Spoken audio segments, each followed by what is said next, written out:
আমরা আজকে যেটা পড়ব সেটা হলো যে সংঘর্ষ। এই সংঘর্ষ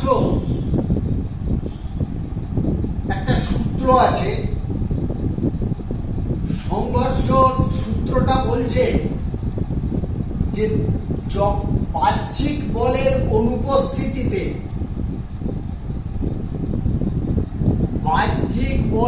অনুপস্থিতিতে দুটো বস্তুর মধ্যে যদি সংঘর্ষ ঘটে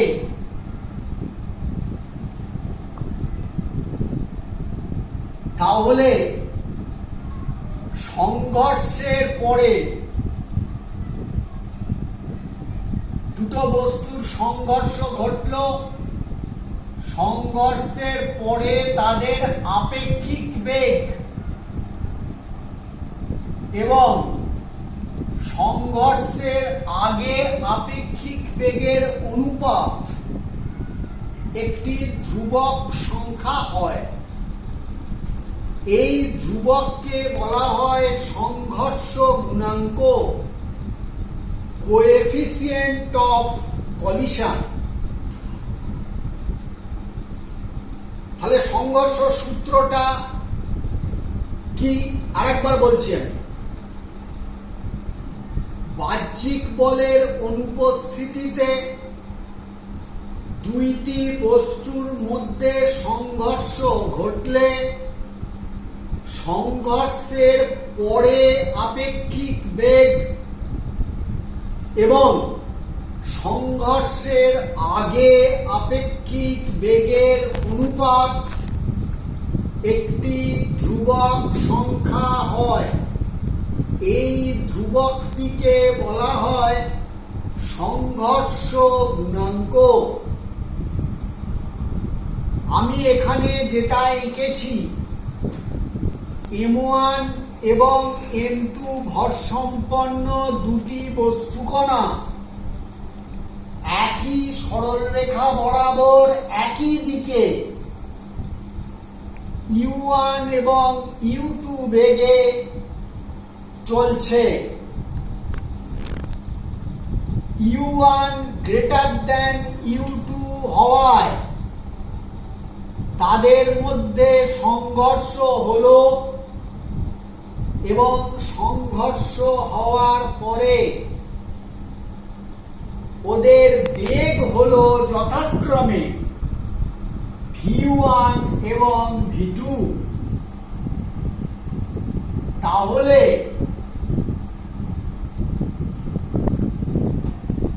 আমার সংঘর্ষের পরে আপেক্ষিক বেগ তোমরা জানো বেগের অন্তর্ফল মানে বিয়োগফল। তাহলে এখানে সংঘর্ষের পরে আপেক্ষিক বেগ কত না V2 মাইনাস V1। কেন না V2টা V1 এর থেকে বড়। সংঘর্ষের আগে আপেক্ষিক বেগ কত U1 মাইনাস U2, এদের অনুপাত। তাহলে মানে V2 minus V1 by U1 minus U2 সমান E। E কে বলা হয় সংঘর্ষ গুণাঙ্ক। তিনটে মান হয় U এর মান কত হতে পারে? U এর মান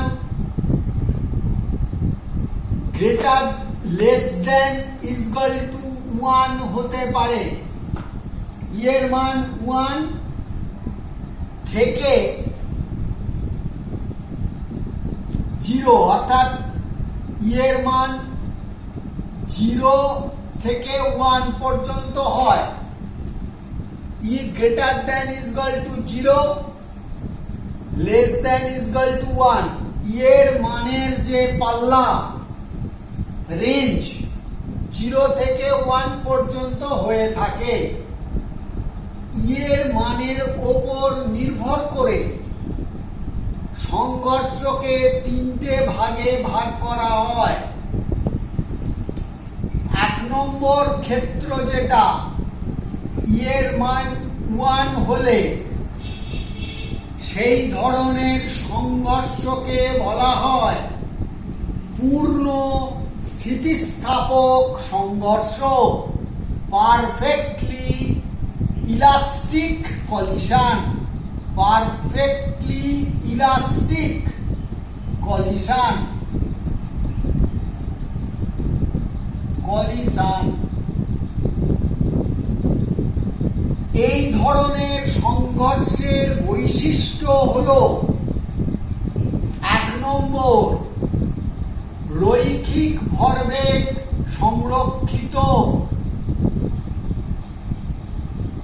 ভরবেগ সংরক্ষিত। আর কি?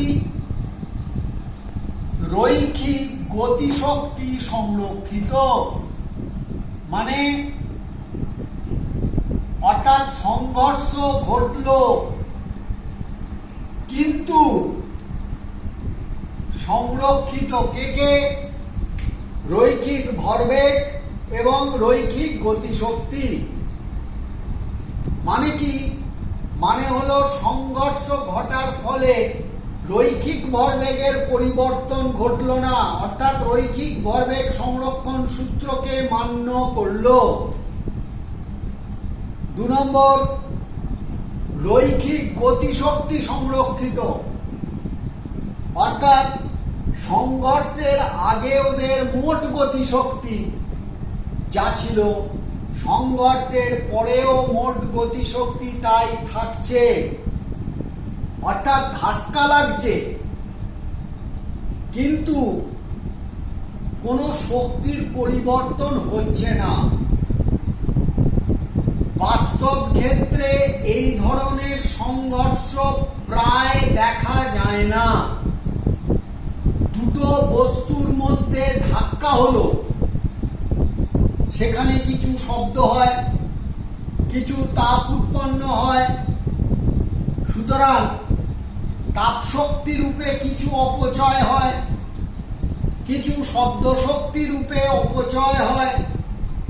তাই মোট গতিশক্তি বাস্তব ক্ষেত্রে অপরিবর্তিত থাকে না। তাহলে কি এই ধরনের সংঘর্ষ প্রকৃতিতে নেই? একদমই হয় না। দুটো কেস আছে।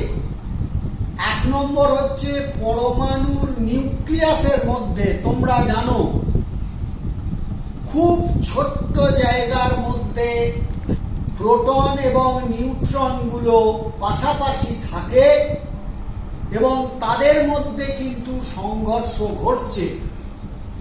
সেই সংঘর্ষে কিন্তু মোট শক্তির পরিবর্তন হচ্ছে না, তাই পরমাণু স্থায়িত্ব রয়েছে। আর হচ্ছে আদর্শ গ্যাসের যে অণু, বাস্তবে নেই, আদর্শ গ্যাস একটি কল্পনা, তাদের অণুগুলোর মধ্যে যে সংঘর্ষ ঘটে আমরা অঙ্গীকার করেছি, সেই সংঘর্ষ হলো পূর্ণ স্থিতিস্থাপক সংঘর্ষ। 2 নম্বর যে কলিশন, সেখানে ই এর মান 1-এর থেকে ছোট কিন্তু 0-র থেকে বড়। এই ধরনের সংঘর্ষকে বলা হয় partly elastic collision, partly elastic collision, অর্থাৎ পার্টলি ইলাস্টিক, আংশিক স্থিতিস্থাপক সংঘর্ষ। এটা কোথায় হয়? এটা বাস্তবে ঘটে। বেশিরভাগ ক্ষেত্রে বাস্তবে এই ধরনের সংঘর্ষ হয়। এখানে রৈখিক ভরবেগ সংরক্ষিত হয় কিন্তু রৈখিক গতিশক্তির সংরক্ষণ ঘটে না, শব্দ তাপ উৎপন্ন হয়। তোমরা জানো একটা বাস আর লরি ধাক্কা খেলো, এখানে শব্দ হবেই। রৈখিক ভরবেগ সংরক্ষিত হলেও রৈখিক গতিশক্তি সংরক্ষিত হয় না। আরেকটা সংঘর্ষ 3 নম্বর, যেখানে ই0, ই এর মান 0, এই ধরনের সংঘর্ষকে বলে অস্থিতিস্থাপক সংঘর্ষ, ইনইলাস্টিক কলিশন। ইনইলাস্টিক কলিশন অর্থাৎ অস্থিতিস্থাপক, মানে এই সংঘর্ষে দেখো রৈখিক ভরবেগ কিন্তু সংরক্ষিত হয়, রৈখিক গতিশক্তি কিন্তু সংরক্ষিত হয় না। তাহলে রৈখিক ভরবেগ এখানেও সংরক্ষিত ইনইলাস্টিক, আর পার্টলি ইলাস্টিক আংশিক স্থিতিস্থাপক সেখানেও সংরক্ষিত। এখানে রৈখিক গতিশক্তি সংরক্ষিত নয়, এখানেও রৈখিক গতিশক্তি সংরক্ষিত নয়। অর্থাৎ শেষের দুটো যে সংঘর্ষ সেটা প্রায় একই ধরনের, কিন্তু পার্থক্য আছে। কি পার্থক্য?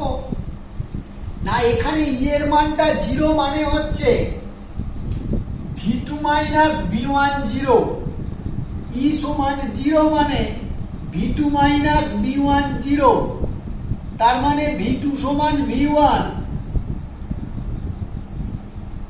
মানে কি, সংঘর্ষ ঘটার পর দুটো বস্তু বেগ সমান হয়ে যাচ্ছে, অর্থাৎ দুটো বস্তু একটা বস্তুতে পরিণত হয়ে গেছে। দুটো নরম কাদার ঢালা, খুব নরম, তারা যদি একে অপরের সঙ্গে ধাক্কা লাগে তখন তারা একটা বস্তু হয়ে যাবে, অস্থিতিস্থাপক সংঘর্ষ। কিন্তু এখানে হচ্ছে আংশিক স্থিতিস্থাপকে ই এর মান 0 নয়। তাহলে ই এর মান যদি 0 না হয় তাহলে V2 আর V1 সমান হবে না। তাহলে পার্থক্য হচ্ছে এটা, যে এখানে সংঘর্ষের পরে, অস্থিতিস্থাপক সংঘর্ষের পরে দুটো বস্তু একটা বস্তুতে পরিণত হবে। এইটুকু তোমাদের আজকে আমি পড়ালাম।